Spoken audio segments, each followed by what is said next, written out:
We have a really big announcement. We've officially released our first wallpaper pack in a few years called Wonderlust, which is a subtle play on the new iPhone 15 release. This wallpaper pack will look really good on any screen size up to iPad. For this release, we aim to create an engaging digital pack of 8 dazzling images that truly come to life on your screen. Well, it's good, fam. I feel like it's been so long since I made a video. The place looks kind of crazy. So I have to actually pack today because I'm gonna be flying from New York later in the day to San Francisco for work.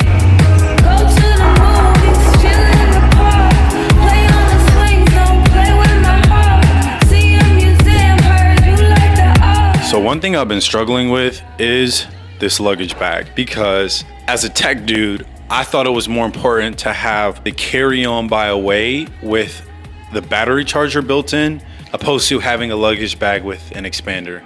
I actually never use the charger, but I'm always running out of space.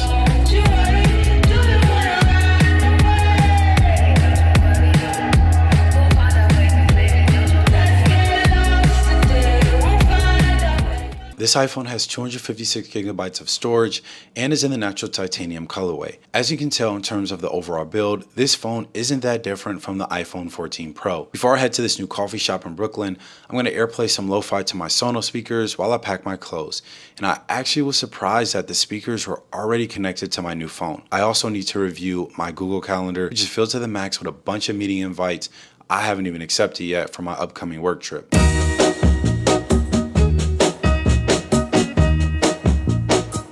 I'm gonna tell you that I love you 100 times a day. You'll get tired of my voice. To be honest, there's not a huge difference between the iPhone 14 Pro and iPhone 15 Pro.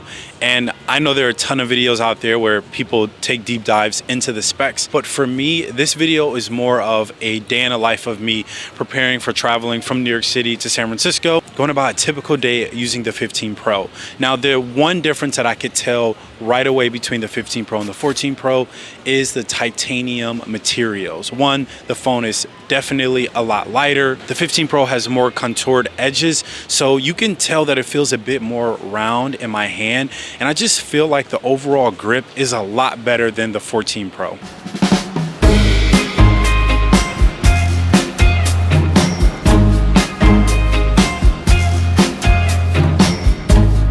Stand by you in your... So living in New York, walking everywhere, constantly on my phone outside, whether it's listening to podcasts or just on Google Maps trying to figure out the route to my destination, I'd say I feel pretty comfortable out here with no case.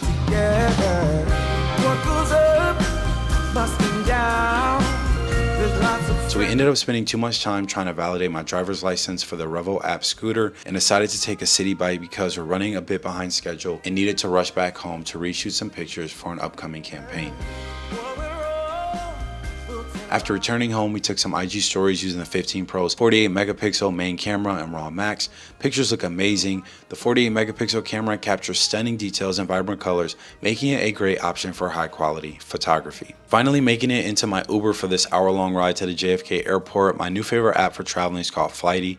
It has a really engaging UI that gives you a ton of details about your flight, from the departure gate to the age of the plane and even the history of the previous routes it took that day.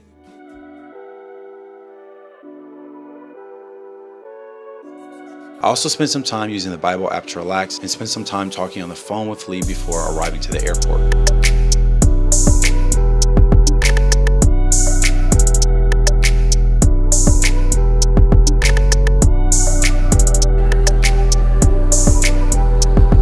Yo, I'm really tripping. I got to the airport, JFK at that. If you live in New York, you know how crazy JFK is. An hour before departure, somehow, with Clear, I was able to get through all of security in like 10 minutes, not even.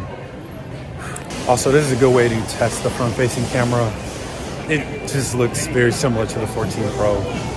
My 14 Pro had a bit of water damage, so my camera just wasn't very good. I had to like wipe it off a ton. Nonetheless, looks pretty good.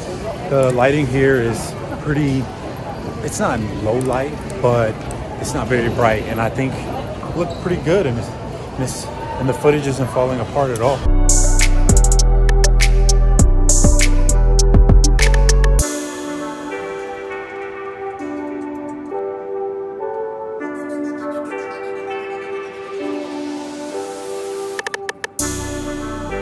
I've been pretty active on my iPhone since waking up at 7 a.m. this morning, and as you can see, I had 5 hours of activity. The Revel app used most of my battery power. Due to the extensive background activity of rideshare apps, they consume a significant amount of battery power. So I decided to wait a good 10 hours before charging and checking my battery activity and usage. After using it for 10 hours on a travel day, my battery percentage was depleted, only at 7%. I think on a normal day, you could expect battery performance to be better because Google Maps and GPS service apps tend to require more power.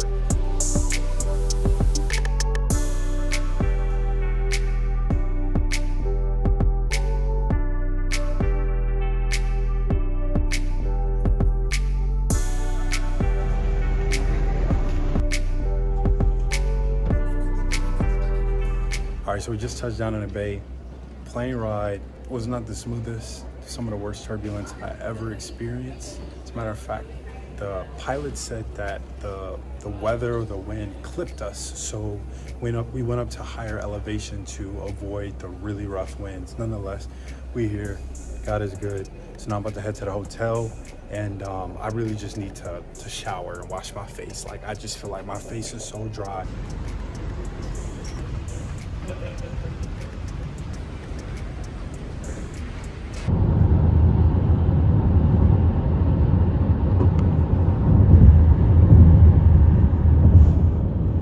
Finally landing in the Bay, I'm really excited for our Developers Summit, getting a chance to meet my teammates in person from all over the world. Moments like this make me so grateful. So that pretty much wraps up this day in the life traveling from New York City to San Francisco. I honestly don't think you could have a longer direct flight unless you're traveling from New York to Alaska or Hawaii. So we really put the iPhone 15 Pro to the test today. I think overall it performed well.